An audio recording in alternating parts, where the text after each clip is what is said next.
Iyya akkam jirtu nagaa keessanii hordoftoota Daandii Akkaadaamii kun chaanaalii keessan Daandii Akkaadaamiidha jechuudha. Kanaan dura saayinsii waliigalaa boqonnaa torbaffaa viidiyoo jalqabaa waliin ilaaluun keenya ni yaadatama. Har'a immoo viidiyoo lammaffaa waliin ilaalla jechuudha. Viidiyoo lammaffaan paartituun sochii daandii sirriidha jechuudha. Sochii daandii sirrii asirratti akkuma argitan kan hin jedhee jiru paartituu A jedheen jira jechuudha. Maaliif paartituu A jettee jechuu dandeessu? Kan hin jedhee fi paartituu B jira jechuudha. Sochii daandii sirrii kana paartii lama qaba jechuudha. Qophaa isaatti maaliif bal'aa waan ta'eef seeraan akka isin hubattaniifiin paartituu A fi paartituu B tiin isinii qoode jechuudha. Kanaafuu paartituu A fi paartituu B tti qoodamee jira. Paartituu A waliin ilaalla jechuudha. Har'a kallattiidhumaan gara sochii daandii sirriitti adabaru. Baay'ee akkas jedha sochii daandii sirrii jedha jechuudha. Qaamolee safartamoo fiizikaalaa jedha. Qaamolee safartamoo fiizikaalaa jechuun maal jechuudha? Qaamolee safarri isaanii battalatti yookaan karaa biraatiin gaggeeffamu qaamolee safartamoo fiizikaalaa jedhamu jechuudha. Qaamoleen safartamoo fiizikaalaa kun bakka lamatti qoodamu. Qaamoleen safartamoo fiizikaalaa bakka meeqatti qoodamu? Bakka lama. Isaanis qaamolee safartamoo bu'uuraa fi qaamolee safartamoo diriirfamoo jedhamu jechuudha.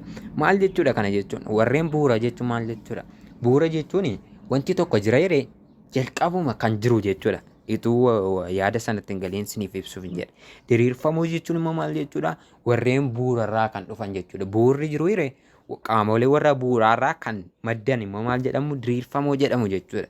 Kutaa 9 jira kun dhugaadha. Kutaa 9 jira. Maal jettanii barattu jechuudha? Qaamolee safartamoo fiizikaalaa warreen bu'uuraa immoo maal jettanii barattu? Ingiliffaan beezik fiizikaal kwaantiti ende beezik fiizikaal kwaantiti jedhamu jechuudha. Warreen qaamoleen safartamoo bu'uuraa warreen diriirfaman yookaan immoo warreen bu'uurarraa dhufaniin immoo maal jettu? Diraayivdi quantities yookaan derived physical quantities. Derived jechuun irraa dhufan jechuu akka ibsuuti jechuudha. Fakkeenya lachuu isaanii gadi fageenyaan ilaalla jechuudha. Paartii irraa keessatti kana ilaalla jechuudha.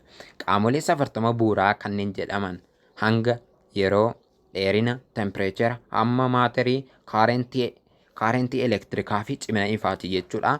Kana jechuun maal jechuudha? Bu'uura jechuun amma yeroon bu'uura jechuudha.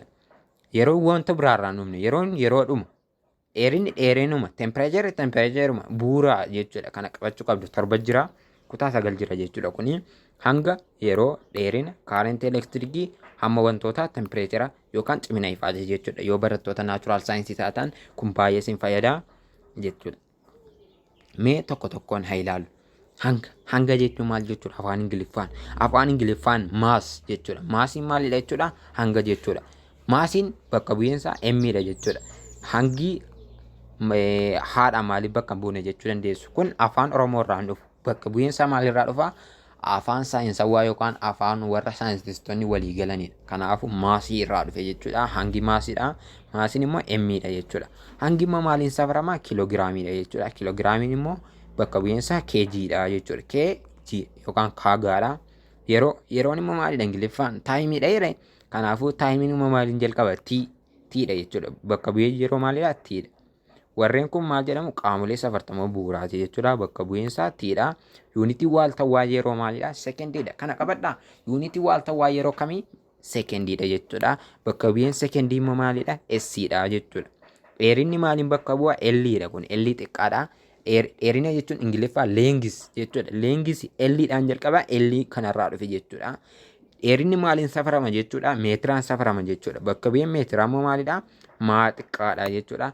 Kaarentii elektirikii jedha. Elektiriik kaarentii jettanii barattu. Kaarentii elektirikii. Elektiriik kaarentii jettanii barattu. Bakka bu'eensaa E'dha. Yuunitii waaltawaansaa amperiidha jechuudha. Kunillee kutaa 10 jira. Waa'ee amperii kutaa 10tti barattu. Bakka bu'een amperii maalidha? A'dha jechuudha. Amperiin maalidha? Yuunitii waaltawaa kaarentii elektirikiitii jechuudha. Hamma wantootaa. Hammi wantoota amma maalidha? Amount of substance jedhamee beekama jechuudha. Hammi wantoota Ingiliffaan amount of substance. Kunis kutaa 9 jira jechuudha. Bakka bu'iinsa asirra jiru garuu N'dhaan bakka bu'a jechuudha. Qubee xiqqaa N kanaan bakka buusuu dandeessu jechuudha. N xiqqaadha. Yuunitii waaltawaan hamma wantoota maalidha jechuudha? Mooliidha jechuudha. Yuunitii waaltawaan hamma wantoota moolii. Mooliin immoo kanaan bakka bu'a. Tempereechera. Tempereecherri maaliin bakka bu'a? T guddaadhaan bakka bu'a jechuudha.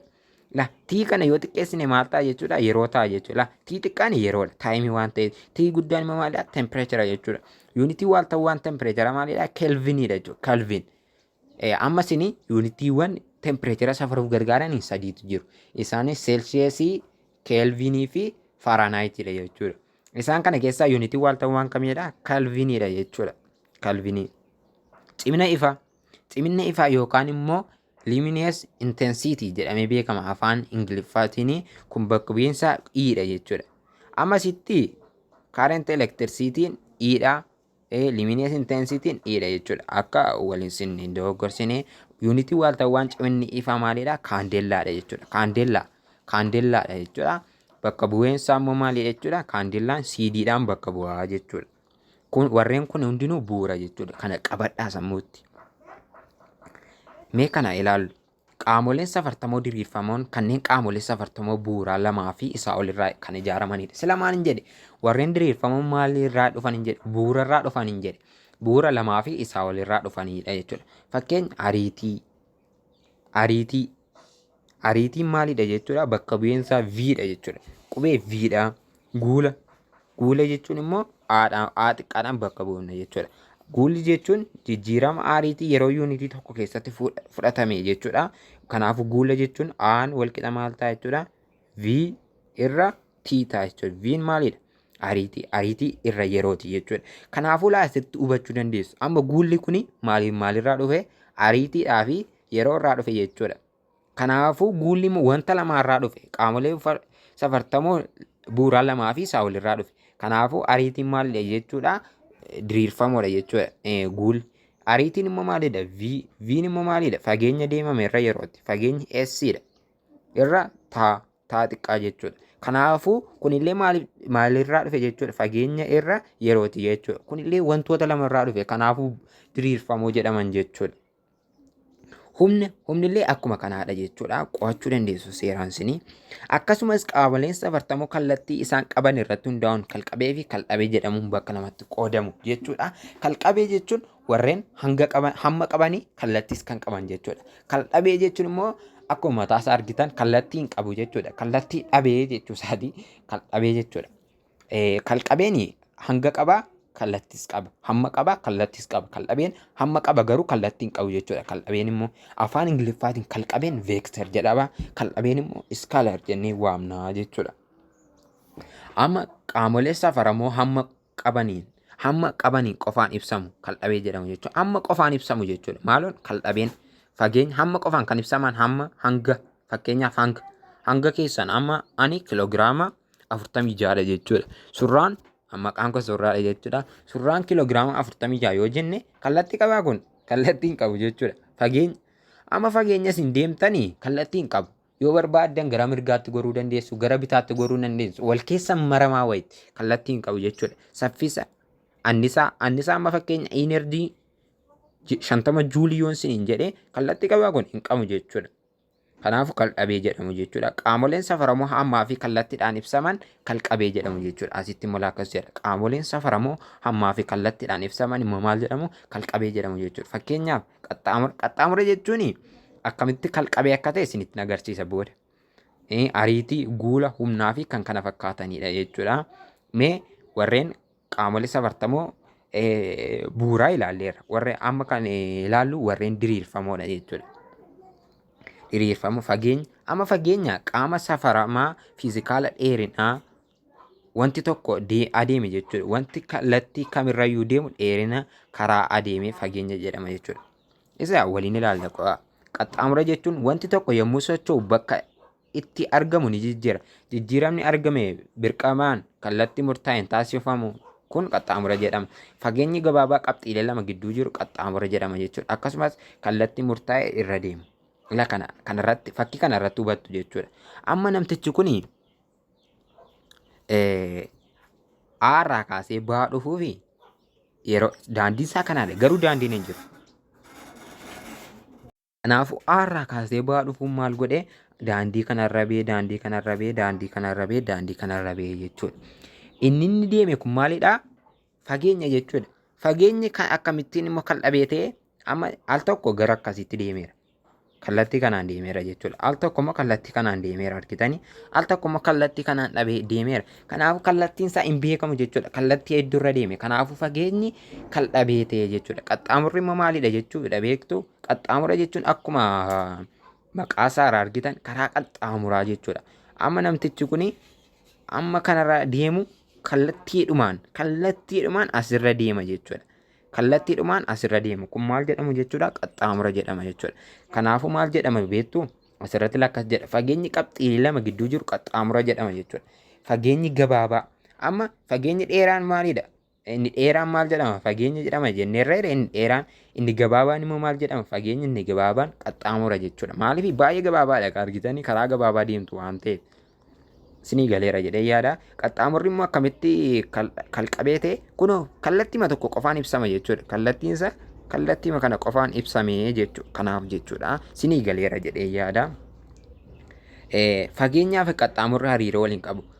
Qaxxaamurri walqixa fageenya kallattii qabu jechuudha. Sochii daandii sirrii keessatti qaxxaamurri kallattii malee yoo ibsame fageenya ta'a. Amma fakkeenya kun daandii sirriidha jechuudha. Daandii sirriidha. Kallattii hin qabu yoo ta'e amma kuni daandii sirrii keessatti fageenyis asumarra ta'a. Maaliif wanti sun karaa biraarra hin deemu. Asumarra deema waan ta'eef daandii sirriidha waan ta'eef. Kallattii immoo hin qabu yoo ta'e maal ta'a jechuudha? Fageenya ta'a jechuudha. Yuunitii waalta waan fageenyaaf qaxxaamuraa meetira jechuudha. Dheerina waan ta'eef meetiraan ibsamu jechuudha. Sinii galeera jedhee yaada. Saffisa jechuudha. Amma immoo saffisatti dabaru.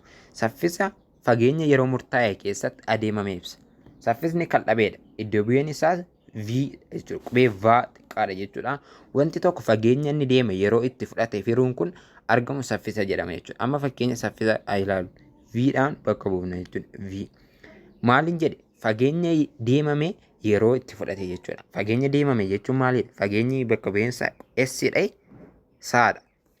Yeroon itti fudhate yoo T'dha jechuudha. Kanaafuu V maal ta'a jechuudha? Fageenya adeemame jechuun qubee saadha. Yeroon itti fudhate immoo taadha jechuudha. V over V is equals to S over T'dhaan ibsama jechuudha. Kanaatiin ibsama jechuudha. Yuunitiin waaltawwan saffisaa sekendii meetira jedha. Sekendiitti meetira jechuudha. Kanaasin sekendiitti meetira jettanii qabatina. Meetir per sekendi jedhaa qabadha afaan Ingiliffaatiin. Meetir per sekendi. Akkamitti meetir per sekendii ta'e jechuu dandeessu? Amma fageenyi jirti kan fageenyaa maalidha? Meetira. Kunoo jala kana immoo haala kanaatiin fageenya irra yeroo jenne irra yuunitii waaltawwan fageenyaa meetira. Meetira irra yuunitii waaltawwaa yeroo. Yuunitii waaltawwaa yeroo immoo maalidha? Sekendii. Kanaafuu meetir per sekendiin asirraa dhufee jechuudha. Haala kanaatiin ilaaluu dandeessu jechuudha. Saffisni dhaabbataan sochii wanta tokkoo fageenya walqixaa yeroo walqixaa ta'e keessatti yoo deeme saffisa dhaabbataan wal fakkaataan deeme jedhama. Amma saffisa dhaabbataa jechuun saffisa wal fakkaataa jechuudha. Kana jechuun wanti tokko fageenya yeroo deemu jechuudha. Yeroo walqixa ta'e keessatti yeroo deemu fageenya murtaa'e yeroo deemu saffisa dhaabbataa jedhama jechuudha. Saffisa giddu galeessaa jechuun immoo fageenya dimshaashaa yeroo dimshaashaa fudhatee feeramudha jechuudha. Amma saffisa giddu galeessaa jechuun giddu galeessa jechuun maal jechuudha? Average jechuudha. Asirraayyuu maal jire lakkuna AV jedhan jiru AV kan jiru kana jechuun V average jechuudha. Fageenyi giddu galeessaa jechuun average isaa jechuudha. Average isaa maalidha? Fageenya irra yerooti beekamaadha V average garuu fageenya dimshaashaa jechuun fageenya deemame walitti daatanii yeroo fageenyitti itti deemame immoo walitti daatanii waliif hiruun maal jedhama? Saffisa giddu galeessaa jedhama jechuudha. Viidiyoo keenyarraa xumurree jira jechuudha. Fakkeenyota shallagamoo kan jedhu paartii sadaffaa keessatti waliin ilaalla. Kanarraa goolabneerraa nagaan nuuf tura.